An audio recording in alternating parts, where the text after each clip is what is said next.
नमस्कार। India debate में आप सबका स्वागत है। मैं हूं आशुतोष पाठक। दोस्तों, कल आपने एक तस्वीर देखी होगी, एक वीडियो देखा होगा, बल्कि इंग्लैंड से वो तस्वीर आई थी। इंग्लैंड में मशहूर चैथम हाउस। अब ये चैथम हाउस क्या है? थिंक टैंक है। चैथम हाउस में दुनिया के लिए नीतियां बनती है, पॉलिसीज बनती है, इंटेलेक्चुअल डिस्कोर्स होते हैं, दिमाग लगाया जाता है, बातें की जाती हैं, अच्छी अच्छी चर्चा होती है।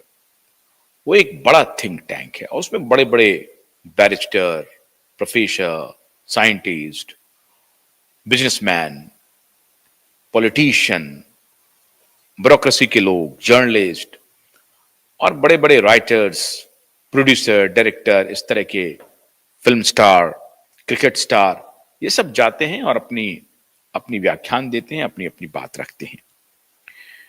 कल उसी चैथम हाउस में, मतलब परसों, उसी चैथम हाउस में भारत के विदेश मंत्री जयशंकर साहब भी थे। भाषण देकर के निकले, वहां प्रेस से बातचीत भी की और प्रेस से बातचीत के बाद एक पाकिस्तान समर्थित एक जो जर्नलिस्ट थे, पाकिस्तान के तो नहीं, उन्होंने कहा कि कश्मीर समस्या का हल कब होगा। बड़ा ही इंटरेस्टिंग जवाब दिया जयशंकर जी ने।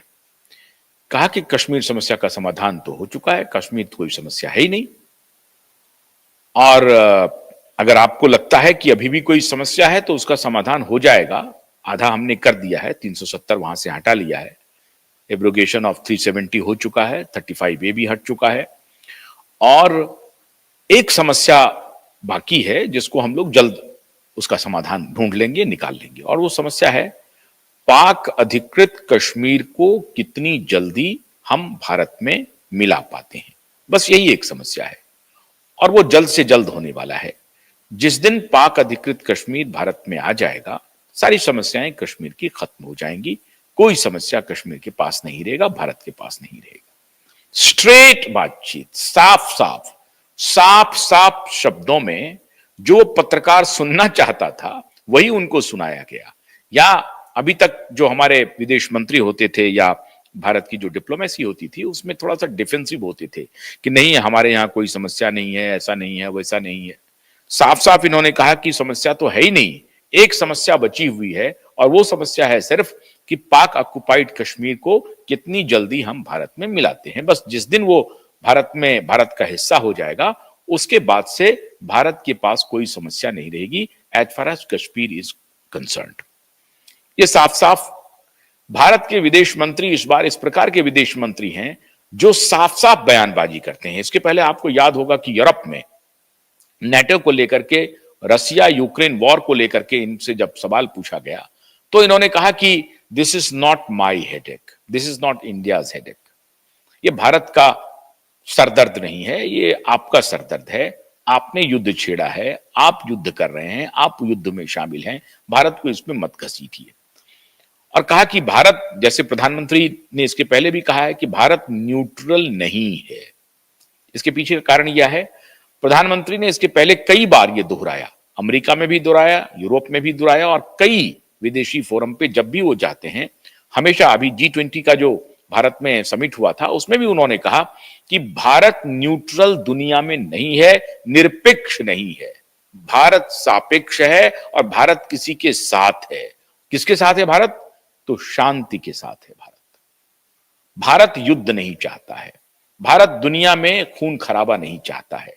भारत हमेशा शांति का पुजारी रहा है, शांति के पक्ष में है, शांति के साथ खड़ा है, न्यूट्रल नहीं है। न्यूट्रल का मतलब प्रधानमंत्री जी डिफाइन कर रहे हैं कि या तो आप शांति, न्यूट्रल का मतलब यह है कि आप ना तो शांति की तरफ है ना ही अशांति की तरफ है, आप शांति अशांति दोनों आपके लिए बराबर है, ऐसा नहीं है। प्रधानमंत्री ने कहा कि नहीं, हम शांति के साथ हैं, अशांति हमारे लिए बराबर नहीं है, अशांति हम अफोर्ड नहीं कर सकते हैं, हम अशांति के साथ खड़े नहीं हो सकते। अशांति का मतलब है दुनिया के किसी भी हिस्से में अगर युद्ध हो रहा है तो वो अशांति है, खून खराबा हो रहा है तो वो अशांति है, मानवता के विरुद्ध है, और शांति मानवता के हित में है, मानवता के लिए है। तो हम शांति के साथ खड़े हैं, मानवता के हित में खड़े हैं, हम न्यूट्रल नहीं है।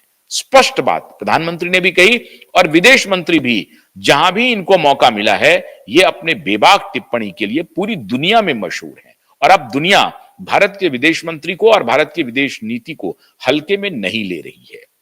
मतलब जो भी है, आप हाउएवर देयरफॉर का प्रयोग बहुत कम हो रहा है, स्ट्रेट बातचीत हो रही है।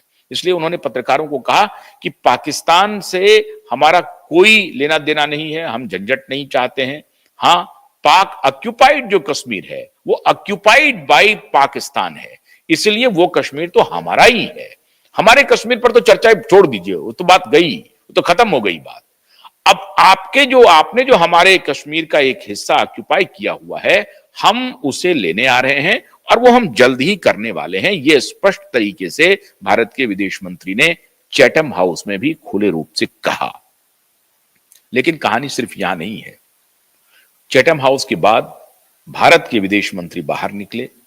बाहर निकलते ही जब वो गाड़ी पर बैठे तो क्या हुआ, पहले मैं आपको वीडियो दिखाता हूं और उसके बाद आपको यह बताने की कोशिश करता हूं कि इसके पीछे का खेल क्या है। ये देखिए जरा सा वीडियो।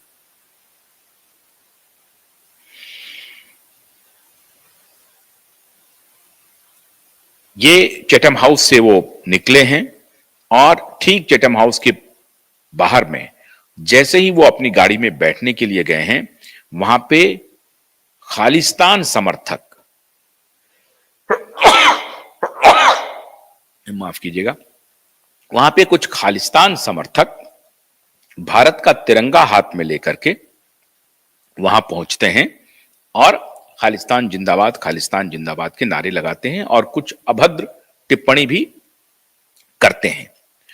लेकिन उस सबसे बेपरवाह हमारे विदेश मंत्री वहां से निकलते हैं और जब वो आगे बढ़ रहे होते हैं तो एक और व्यक्ति जो सो कॉल्ड खालिस्तान समर्थक है, वो उनके गाड़ी के सामने आ जाता है और हमला करने का प्रयास भी करता है वो व्यक्ति।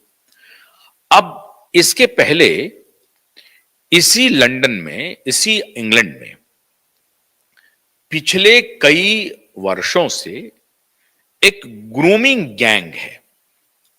ग्रूमिंग गैंग क्या है साहब? ब्रिटेन की बच्चियों के साथ, टीन एज लड़कियों के साथ एक खास वर्ग का व्यक्ति और खास समुदाय से ताल्लुक रखने वाला वर्ग जो है, वो इन बच्चियों के साथ दुर्व्यवहार कर रहा है, रेप तक किया जा रहा है और उसे जबरन उस धर्म में परिवर्तन कराने का एक मुहिम चल रहा है। और यह बात इंग्लैंड को ही नहीं मालूम है, पूरी दुनिया को मालूम है। उसके डेटाज हैं कि पिछले कुछ वर्षों में कितनी बड़ी संख्या में लड़कियों के साथ यौनाचार हुआ है और उन्हें जबरन धर्म परिवर्तन कराने पर मजबूर किया जा रहा है और उनका ब्रेन वॉश किया जा रहा है। इसके बारे में अमेरिका के और दुनिया के सबसे बड़े, सबसे अमीर उद्योगपति एलॉन मस्क ने एक्स पर अपना पोस्ट किया कि यह काम इंग्लैंड में हो रहा है और इंग्लैंड की सरकार के नाक के नीचे हो रहा है। इंग्लैंड की सरकार जो पिछली सरकार थी उनको भी मालूम था और अभी जो सरकार है उनको भी मालूम है। इस तरह का कुकृत्य वहां पर चल रहा है।